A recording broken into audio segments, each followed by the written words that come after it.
Seguimos neste assunto e sempre contando com o auxílio aqui dos nossos entrevistados, a exemplo do professor, que vai aparecer aí na tela para você, Tiago Amparo, professor de Direito Internacional das Escolas de Relações Internacionais e de Direito da Fundação Getúlio Vargas. Professor, muito obrigada por vir aqui conversar com a gente e falar sobre esse mundo pós-Donald Trump, não é mesmo?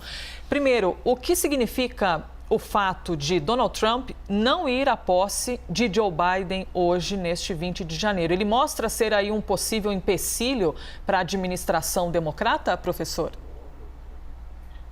Bom dia a todos e todas, obrigado pelo convite. De fato, por um lado, era de certa forma esperado, dado todo o histórico do presidente Trump de deslegitimar as eleições com fake news, dizendo que as eleições foram fraudadas. Então, de um lado, era esperado nesse sentido, dado o jeito errático da presidência de Trump. De outro lado, é completamente inesperado do ponto de vista histórico. Quer dizer, houve três outros presidentes que fizeram o mesmo, mas isso no século XIX, ou seja, ele quebra também com o decoro presidencial, que era comum durante a presidência do Trump, ele quebra com o decoro presidencial, não participando dessa posse de hoje. Além disso, é importante perceber que é uma incógnita como será a vida política de Trump, considerando que há um impeachment acontecendo e lembrando que nos Estados Unidos o impeachment pode acontecer mesmo depois que o presidente saia, e o que está em jogo aqui é basicamente se ele pode continuar concorrendo a eleições futuras ou não. E também ele não ganhou uma votação inexpressiva. Na verdade, a votação também foi expressiva com relação ao Trump e teve toda a mobilização, está tendo toda a mobilização dentro do Partido Republicano, depois da invasão do Capitólio, alguns republicanos rejeitando o Trump e condenando aquela ação do Trump com relação aos invasores do Capitólio. Então, é uma certa incógnita o futuro político do Trump, dele pessoalmente ou da família Trump, e mais ainda, né, de aliados do trumpismo de forma geral, não necessariamente a figura física do Trump. Então isso ainda é uma incógnita, mas de fato não participar da posse mostra uma quebra de decoro político, e isso é muito grave, mas de outro lado também mostra que é uma consequência de um histórico de Trump, de uma figura errática que tem uma postura muito complicada com os seus antecessores, o que é muito diferente, por exemplo, de Obama, quando o Partido Democrata perdeu a eleição.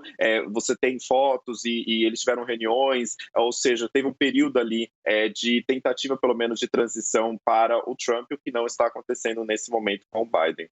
Professor, o presidente eleito Joe Biden, desde que venceu a eleição, tinha repetidamente nos seus discursos falado na necessidade de união, de que os Estados Unidos curassem feridas, que buscassem aquilo que ele considerava havia sido perdido no passado recente durante a administração Trump, uma unidade, os americanos se unem em momentos decisivos para o país e isso, na avaliação dele, se perdeu. Veio a invasão ao Capitólio no começo de janeiro, 5 mortos, é aberto um novo processo de impeachment contra Donald Trump, que estará em andamento durante os primeiros meses, as primeiras semanas da gestão Joe Biden. De que forma o início da gestão Biden, aí nós temos imagens ao vivo agora do Capitólio, são 6 horas e 21 minutos em Washington, daqui a pouquinho começam as cerimônias e você vai acompanhar aqui na CNN Brasil em conjunto com a CNN americana, mas retomando a pergunta, professor, de que forma aquele momento, a partir da invasão do Capitólio e as consequências políticas da invasão do Capitólio que nós estamos vendo agora, como a abertura de um processo de impeachment contra Donald Trump, podem interferir no início da administração Biden. Este será um fantasma que estará no gabinete de Joe Biden, pelo menos até o curto prazo? De fato, Colombo, o que o Biden quer nesse momento é evitar de toda forma possível que isso aconteça. Inclusive, quando foi aberto o pedido de impeachment, o Biden ele pediu para que o Congresso ele também não deixasse que fosse tomado pelo processo de impeachment, e que, portanto, atrasasse a confirmação no Senado de nomeações para o gabinete, que atrasasse toda a agenda política e legislativa do presidente eleito, Biden. Então, de um lado, ele mostrou expressamente essa preocupação de que, claro, é muito grave e que Partido Democrata decidiu levar adiante o impeachment, isso vai estar em discussão, inclusive no Senado, onde o voto de Minerva, na verdade, da vice-presidente Kamala Harris. Então, a gente percebe que, de fato, isso continuará sendo discutido, seja pelo processo de impeachment em si, que leva um tempo, seja pela gravidade do Capitólio, que dificulta também esse discurso, a concretude desse discurso do Biden de união. Uma forma do Biden tentar contrabalancear isso desde o primeiro dia que foi confirmada a eleição do Biden, ele colocou muito claramente quais são as prioridades dos primeiros 100 dias. Então, ele colocou como prioridade a questão de mudança climática, a questão ambiental, colocou como prioridade a questão de recuperação econômica, colocou como prioridade a questão de equidade racial, especialmente depois dos protestos antirracistas, e também o combate à pandemia e o mundo pós-pandêmico. Então, essas são as 4 prioridades principais, inclusive em cada uma dessas ele elencou, logo depois que foi eleito, algumas medidas concretas. E como também o correspondente de Washington da CNN acabou de dizer há pouco, você tem uma série de medidas que o próprio presidente Biden pode tomar com medidas que eles chamam de executive order, que é algo parecido com uma medida provisória no Brasil. Ou seja, ele vai tentar dar um simbolismo também e também mudanças concretas de reverter na área migração, na área climática, com o Acordo de Paris e várias outras medidas que ele pode tomar no primeiro dia. Então, provavelmente nos jornais de amanhã a gente vai conseguir analisar várias medidas que o presidente Biden tentou colocar. Então, acho que, de fato, sim, há um perigo de continuar se discutindo a questão da invasão, que é muito grave, tem que ser discutida, e a questão do impeachment, mas, por outro lado, o presidente Biden tenta estabelecer aí a agenda legislativa, seja por meio de medidas executivas, ou seja por propostas legislativas. Hoje mesmo, o New York Times mostrou que o presidente Biden pretende entregar ao Congresso uma lei que possibilita, nos próximos anos, de que 11 milhões de imigrantes possam se tornar cidadãos dos Estados Unidos. Ou seja, ele vai tentar tomar essas medidas e mostrar efetivamente a sua agenda desde o começo. Professor Tiago Amparo, o desafio do Biden é gigantesco, né? Ele assume agora o país com 400 mil mortos, uma grave crise sanitária, uma crise econômica, uma população absolutamente dividida. E no ano passado, aí eu quero me ater a esse ponto, uma questão específica dos Estados Unidos, um país que acabou enfrentando não só todas essas crises, mas também uma crise de direitos humanos com as ruas tomadas, porque por lutas antirracistas a população dividida, algo que a gente vem vendo até agora. E aí eu lhe pergunto, nesse momento a gente vive ali uma espécie de lua de mel do Joe Biden com algumas minorias, né? Porque a gente acabou de mostrar que o Black Lives Matter vai para a rua hoje, mas para celebrar. Ele escolhe também uma vice que é uma mulher negra e também é filha de imigrantes. Eu lhe pergunto, os negros e as minorias andavam desacreditados nos democratas. Ele vai conseguir reverter isso? Essa lua de mel pode acabar? Eu acho que, Luciana, é interessante perceber, lembrar uma frase da pensadora dos Estados Unidos, Angela Davis, que é uma das principais feministas negras no mundo, que ela diz que a democracia é uma luta constante, né? Ou seja, de fato, o Biden e os democratas tiveram uma votação expressiva, né? Muito mais do que os republicanos de grupos como, especialmente de negros nos Estados Unidos.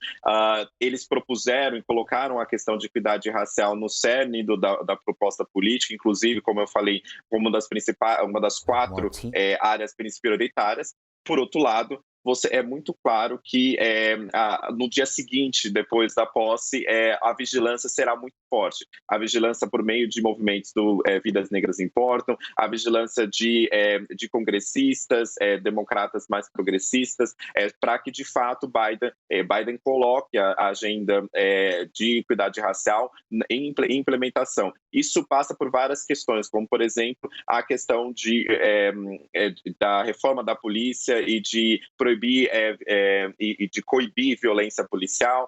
Isso passa também por meio de uma lei federal, que não é muito comum nos Estados Unidos, considerando que as polícias são mais locais. também levar em consideração a questão racial dentro do plano de recuperação econômica, que é algo que a secretária do Tesouro americano também colocou, ou seja, com certeza esse apoio massivo de movimentos e de lideranças negras nos Estados Unidos e que também possibilitaram vitórias consideráveis para os democratas, como, por exemplo, o ativismo dos direitos de Stacey Abrams na Geórgia, que entregou aí 2 democratas senadores na Geórgia. Isso, de fato, é muito expressivo, muito importante, mas a vigilância vai acontecer logo no dia seguinte, com certeza.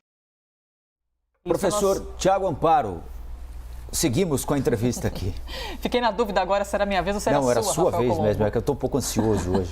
É que todo mundo quer fazer perguntas para o professor e aí a gente está aqui até se atropelando, hein, gente? Mas deixa eu entrar aqui nesse circuito. Professor, Trump, mesmo que saia desse cenário todo agora da presidência dos Estados Unidos, continua sendo um ator muito presente ali, né? Aquilo que deixa para trás da história dele, que ele colocou em prática como presidente, e de toda a bandeira que ele continua levando adiante, mesmo depois do horário de posse de Joe Biden. Com certeza. Uma das questões que a gente pode pensar é qual a posição midiática do Trump. Lembrando que antes de presidente, ele é uma figura midiática. Então, se ele vai querer aparecer sempre na televisão, fazer comentários políticos durante a presidência do Biden, se tem toda uma questão do Trump também sobre a questão fiscal e tributária, que ele vai responder agora vários processos relacionados à sua vida como empresário. Então, a gente vai perceber se o Trump ele vai conseguir continuar galvanizando ali uma série de apoio no Partido Republicano, ou se especialmente depois da invasão do Capitólio e também com possível impeachment e também com possível investigação com relação a vários crimes que estão supostos crimes sobre questões fiscais, tributárias, se coloca uma questão se o Trump de fato ele vai conseguir se manter politicamente relevante nos Estados Unidos, considerando também a suspensão do Trump no Twitter, o que é muito importante porque é a principal forma de comunicação do Trump direto com a população. A gente viu que nos últimos dias o Trump está quase silenciado diante dessa suspensão nas redes sociais. Então, é uma incógnita de fato se ele vai continuar e investir na sua postura como uma figura midiática, por meio de uma televisão, por meio de comentários recorrentes, ou se essa série de desafios legais que ele tem pela frente, de fato, vão fazer com que o Trump se dissolva. Mas lembrando que o Trump é alguma coisa, outra coisa é o trumpismo, ou seja, esse movimento que o Trump também galvanizou, ele pode existir e perdurar por outras figuras que não o Trump, e não é pouco expressivo considerando a votação que o Trump teve nas últimas eleições. Obrigada por essa aula aqui no Novo Dia, Tiago Amparo, que é professor de Direito Internacional das Escolas de Relações Internacionais e de Direito da Fundação Getúlio Vargas. Obrigado, o prazer foi meu.